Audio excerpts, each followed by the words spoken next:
Hi everyone, welcome back to commerce की नगरी। Commerce की नगरी में आपका स्वागत है। आज का जो हमारा टॉपिक है वो है डबल एंट्री सिस्टम। तो हमने इससे पहली वीडियो में बहुत ज्यादा डिटेल के साथ पढ़ा था कि डबल एंट्री सिस्टम क्या होता है, इसके अंदर कितने अकाउंट हैं और किस किस तरीके से हमने क्लासिफाई कर रखा है। तो आज की वीडियो के अंदर हम एक प्रैक्टिकल क्वेश्चन करेंगे, जिससे हमारे लिए बहुत चीज समझ में आ जाएगा कि इसका क्वेश्चन एग्जाम में कैसा आता है और हम उसे कैसे करेंगे। तो सबसे पहले आप अपनी बुक ले आए, जो है हमारे पास डीके गोयल। हो सकता है आपके पास कोई और सा जो भी आपके पास एडिशन है, सब एडिशन में ये क्वेश्चन अवेलेबल है। तो पहला क्वेश्चन है हमारे पास, ये कहता है classify the following account under personal, real और नॉमिनल। तो ये पूछ रहा है हमारे पास कि हमें इन अकाउंट को क्लासिफाई करना है कि पर्सनल है, रियल है, नॉमिनल है। तो पहले मैं यहाँ अकाउंट लिखता हूँ, उसके बाद फिर हम क्वेश्चन को सॉल्व करेंगे। तो सबसे पहले question number first, classify the following account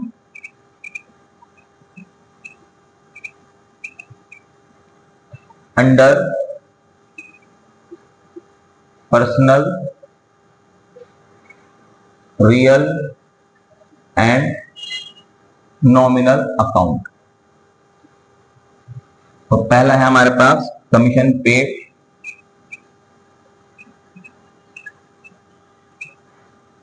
दूसरा है हमारे पास कमीशन एक्रूड,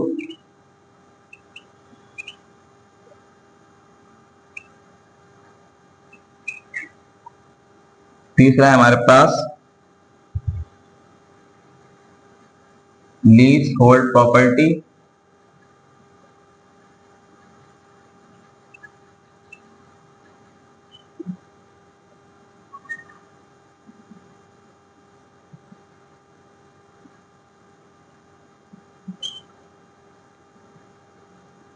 फोर्थ है हमारे पास कैरेज इनवर्ड,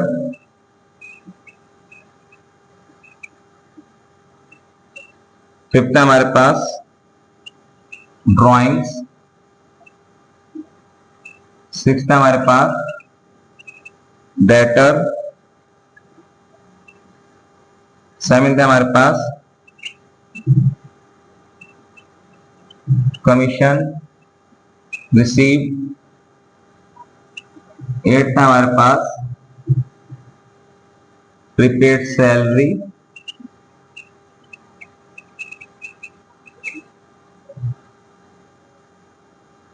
नाइन्थ है हमारे पास डिस्काउंट अलाउड,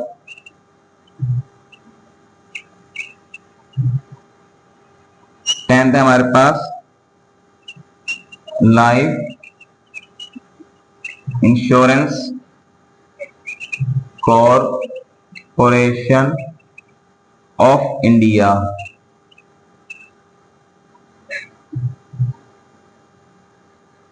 इलेवेंथ है हमारे पास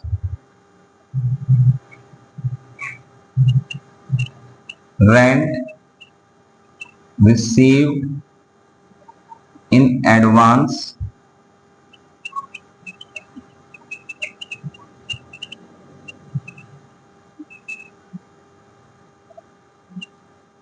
ट्वेल्थ है हमारे पास सेल्स अकाउंट,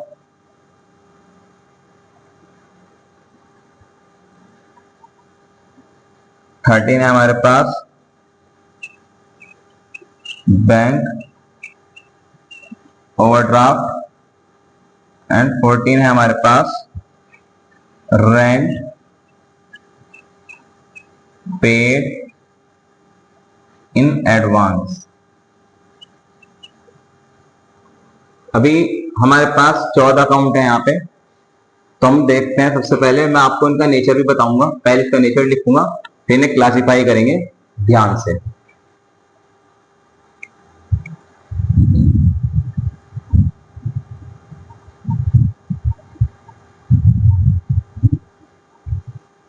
सबसे पहले हम नेचर की बात अगर करते हैं, कमीशन पेड हमारा एक्सपेंसिव है, कमीशन एक्रूड हमारा एसेट्स है, लीज होल्ड प्रॉपर्टी हमारा एसेट्स है, कैरेज इनवर्ड हमारा एक्सपेंसिव है, ड्राइंग हमारा पर्सनल एक्सपेंसिव है।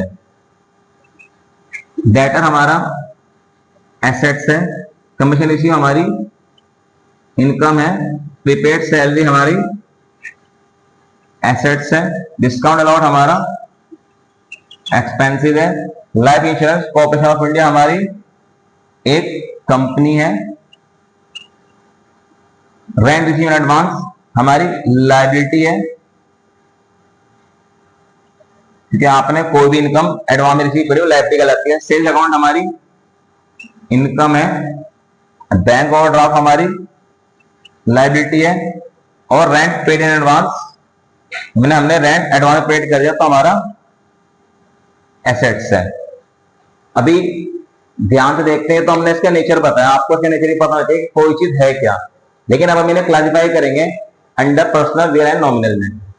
तो ऑल एक्सपेंसेस एंड इनकम्स हमारे पास कहां पे जाती थी? वो जाती थी नॉमिनल में, तो वह जाएगा आपके पास नॉमिनल अकाउंट। कमीशन एक्रूड है तो एसेट, लेकिन मैंने आपको बताया था commission accrued, commission receive advance मतलब कोई भी एक्रूड, कोई भी एडवांस, कोई भी प्रीपेड, कोई भी आउटस्टैंडिंग, ये सारी रिप्रेजेंटेटिव पर्सनल अकाउंट में जाएगी। तो यह जाएगा हमारे पास personal account. Lease hold property assets है तो जाएगा हमारे पास real account. Carriage inward expenses है, कैरेज इनवर्ड बोलते हैं जब हम कोई सामान खरीदते हैं तो उस पे जो हम भाड़ा देते हैं तो हम बोलते हैं कैरेज इनवर्ड। तो अभी ये हमारा एक्सपेंसेस है, ऑल एक्सपेंसेस जाएंगे हमारे पास नॉमिनल में। उसके बाद है ड्राइंग, ड्राइंग तो पर्सनल एक्सपेंस है तो पर्सनल अकाउंट में ही जाएगा हमारे पास।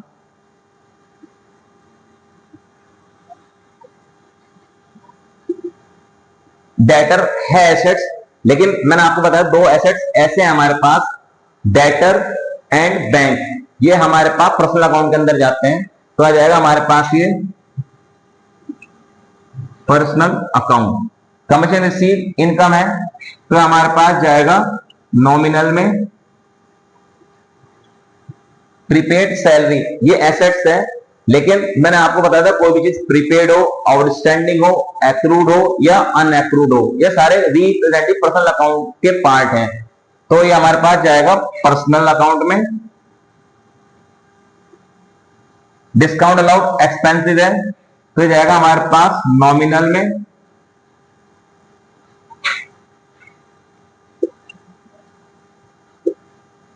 Life insurance corporation of India company है तो ये जाएगा आपके पास पर्सनल अकाउंट में। रेंट रिसीव इन एडवांस, मैंने बताया आपको कोई भी एडवांस में आ गया पेमेंट या कोई एडवांस पेमेंट कर दी या कोई भी आउटस्टैंडिंग है, प्रीपेड है, ये सारा रिप्रेजेंटेटिव पर्सनल अकाउंट में जाता है। तो हमारे पास जाएगा पर्सनल अकाउंट। सेल्स इनकम है तो ऑल इनकम हमारे पास जाती है नॉमिनल अकाउंट में। बैंक ओवरड्राफ्ट लायबिलिटी है, लेकिन बैंक ओवरड्राफ्ट रिलेटेड है किसी पर्सन से, तो हमारे पास जाता है पर्सनल अकाउंट में।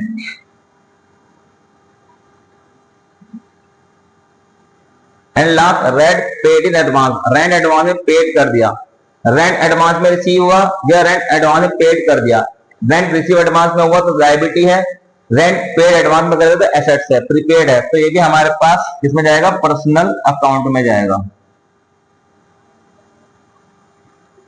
तो आई होप कि क्वेश्चन आपको अच्छे समझ में आ चुका होगा। हमने अच्छे से इनको पहले नेचर लिखा, उसके बाद इन्हें हमने क्लासिफाई करा पर्सनल में, रियल में, नॉमिनल में।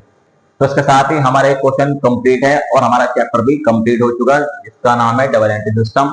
मैंने आपको चैप्टर 2 लेक्चर के अंदर कंप्लीट कर दिया। इंपॉर्टेंट चैप्टर है और इंपॉर्टेंट कॉन्सेप्ट है। आप 12th में, बीकॉम में, बीबीए में, सीए में, सीएस में, सीएमए में अकाउंट से रिलेटेड कोई भी कोर्स करोगे या कोई भी डिग्री लोगे तो उसके अंदर बहुत काम आएंगे आपको। Rules of debit and credit और क्लासिफाई द फॉलोइंग अकाउंट, ये चैप्टर बहुत इंपॉर्टेंट रहने वाला है और इंपॉर्टेंट है भी 11th के लिए भी और आने वाले ग्रेजुएशन लेवल के कोर्सेज के लिए भी।